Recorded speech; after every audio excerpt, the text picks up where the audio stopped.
So, what's so important about education? Some people ask, some people kind of have a hard time going through school. They wonder, what's the point, Maybe they don't want to be academic. It doesn't matter. They have their own pursuits in life and all are great. But what's so important about education? It's, education is learning, of course. A school is not just a building. A school is a place where learning happens.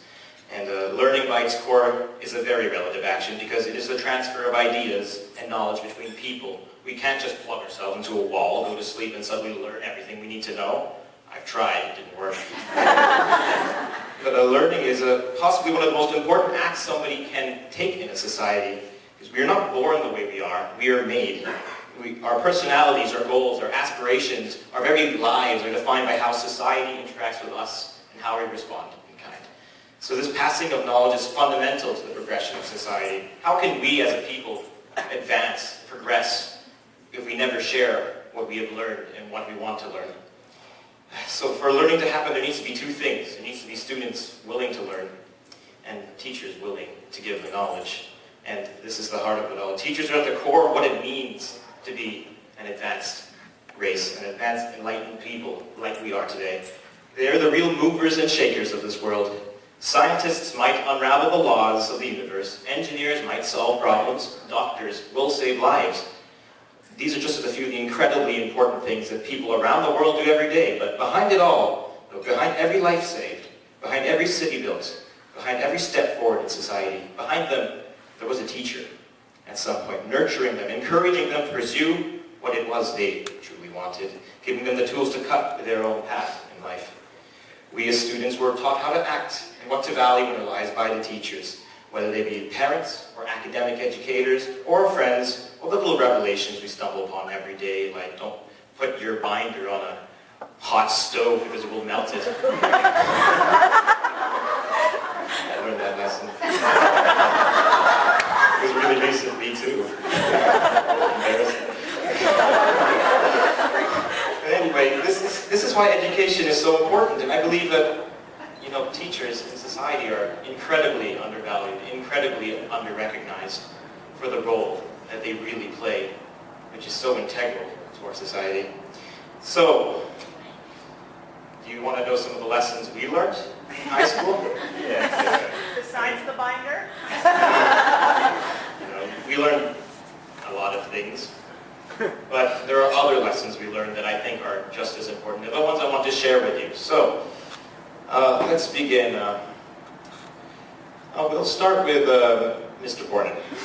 So, Mr. Borden, you're a teacher who has a certain air. You got a sense of power, of spontaneity, and confidence. You're a teacher who towers above us, both mentally and physically.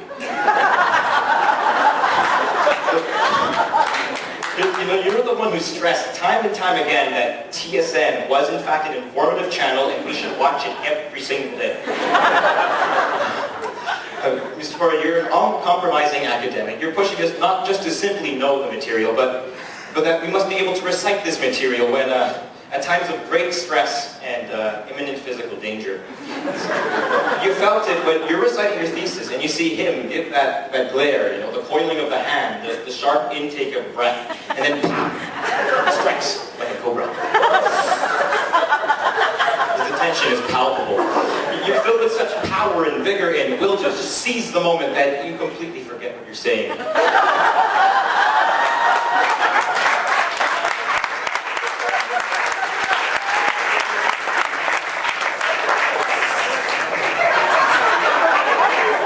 Mr. Borden, you're a sensitive soul, however, when you're not making us feel ashamed for things like not doing homework for 4 weeks and months in a row. But this is very apparent with the exchange students we get every single year for the last while. Maybe it's because he teaches us about the cultures and the different ways of the world, but Mr. Borden always has had the most sincere welcoming to these students that are so far from home. I have a story. We had a German exchange student once. His name was Garrett Brinkman. And he struggled a lot with the English language. It's funny, a lot of the German exchange students are actually got a quite good grasp of it, sometimes better than us, honestly. But Garrett had some problems. So Mr. Porter was so empathetic for his plight that he went out of his way to get Garrett a book in his native tongue for a sense of home and a sense of how to take care of your ponies by Mickey Mouse in German. So every day, Garrett would have to read an excerpt to the class. And though we didn't understand, we realized, is this what Garrett feels in our class every single day? It's pretty deep stuff, man. I met Garrett last year in Germany. His English is a lot improved. In fact, he's not only fluent, but he was the most fluent English speaker in his entire class. I'm guessing this book was maybe, what was it called, the TSN turning point for him. So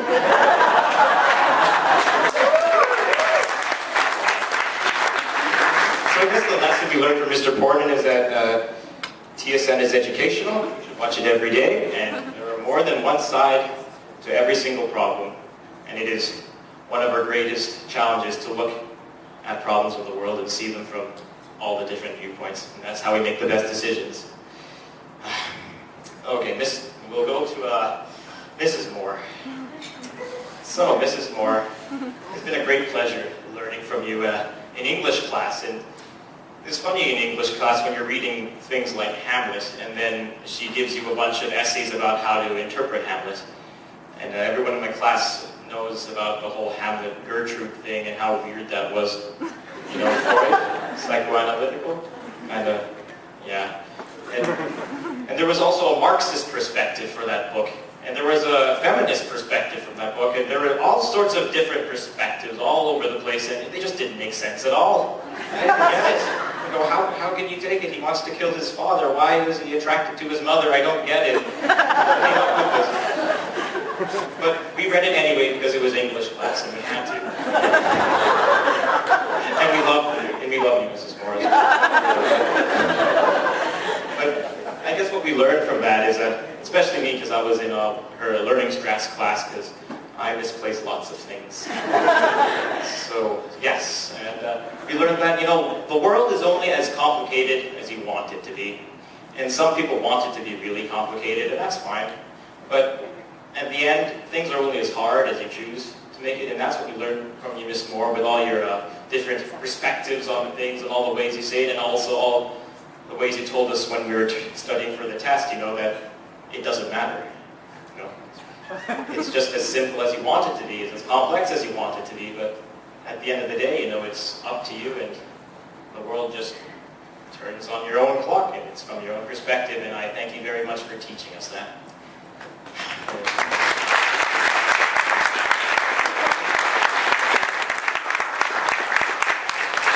Mr. Targa.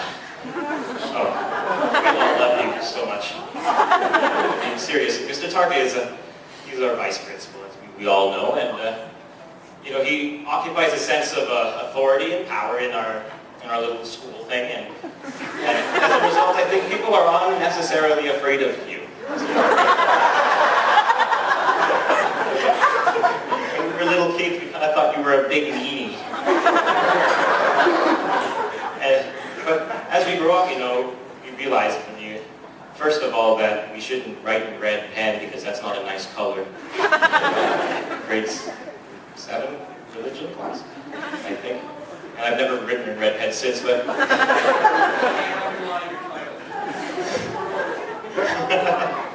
The ruler, and we had to write a 5.5-page essay for our service project.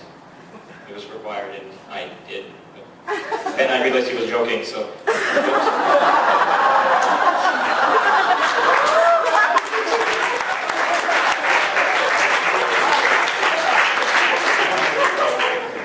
I guess it just goes to show, Mr. Targa, that, you know, despite the circumstances, you know, we should really listen to you because you're a vice principal. But seriously, it's been a great pleasure to have you in our class, and I've had you for the entire time since I came here in grade 4. You've always been there, and you've always been a kind of parental figure to us, always showing us, you know, never to compromise, always to work hard, because there was no excuse for slacking off, no matter how hard we tried. And we did try hard. Mr. Goodfellow. So, Mr. Goodfellow, for all this time, we had thought we had this notion that it was against some sort of rules to sleep during class. But, Mr. Goodfellow, you're a great role model, so by example, you proved otherwise.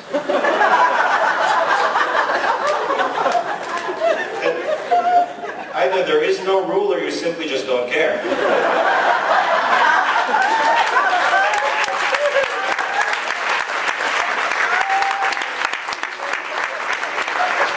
But I suppose the most successful people in this world are the ones willing to break the rules.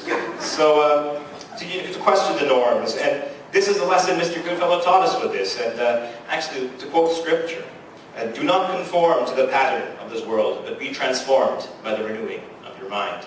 Romans 12, verse 2.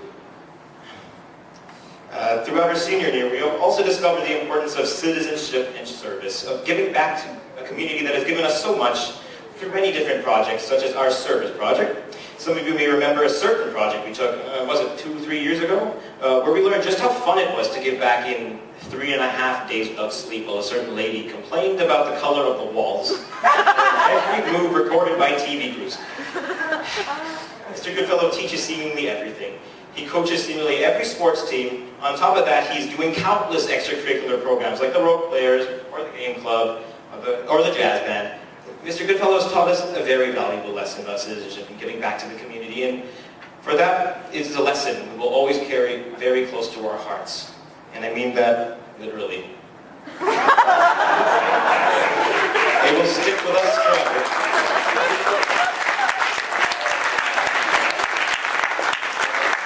I have more of these if you want to buy them. They're very limited. Mr. Goodfellow tries to destroy them at every opportunity. They're like rats.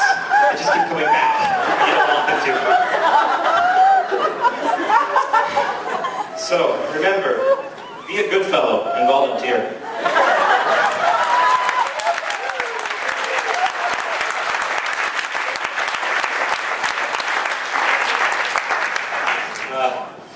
Mr. Allen, I don't believe he's here right now, but he's an interesting case. You know, I always thought he had retired when he came in, that, you know, he was done with us young whippersnappers always complaining about things, and he just wanted to go and do something else for a while and not talk to children. But apparently retirement means coming over here to teach.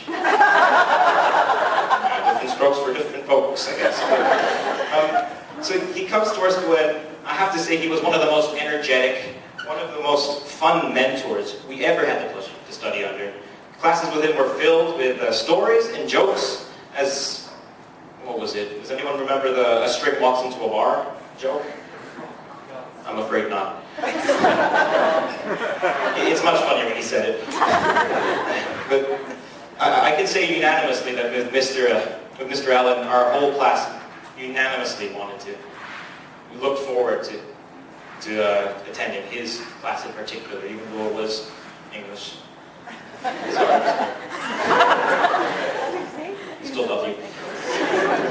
And Mr. Allen, I guess, taught us that just because a joke is bad doesn't mean you can't have fun saying it.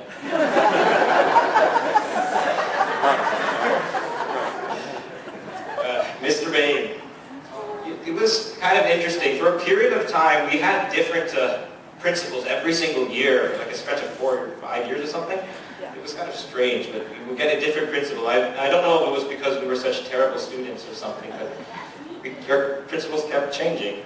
So honestly, Mr. Bain, when you came in, I wasn't sure if you were going to stay for more than a year, but it turns out you did. I don't know why. But Mr. Bain, we haven't had much time to really interact with you. You've only been here for a couple of years with the grad students, but it's been a pleasure to have you as our principal. You've been a very fun, very, very compassionate principal, and we've also had the pleasure of studying with your son. Well, not us, but Carter Bain. He's a very big part of the school as well, because he's your son. And he's a very nice kid as well.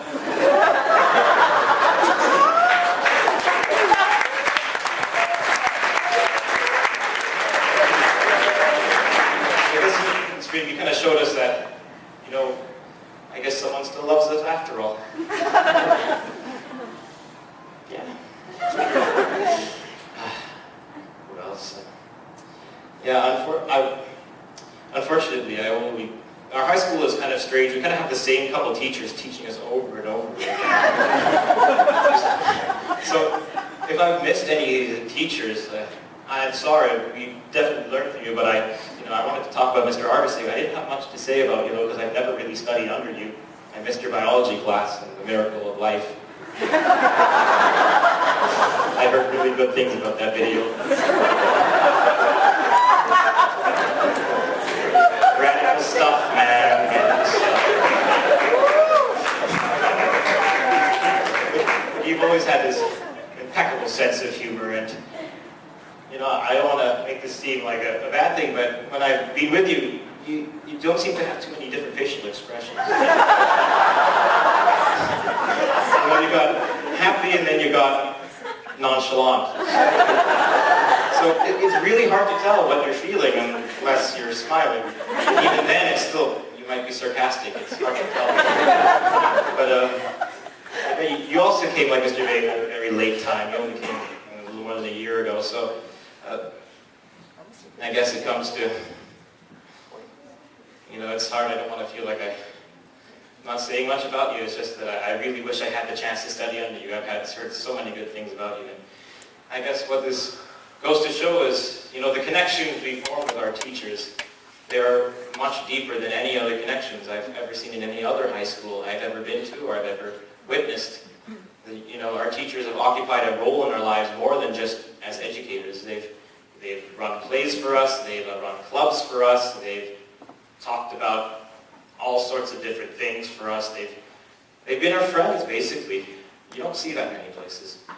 And maybe it's because we're a small class, but if you look at our merry little group of graduates, you can make your own conclusions whether or not we came out all right. But I honestly think we did. I honestly think we're all still alive, I guess. And what doesn't kill you makes you stronger, so I guess we're stronger. I'm unaware of any stronger smells. It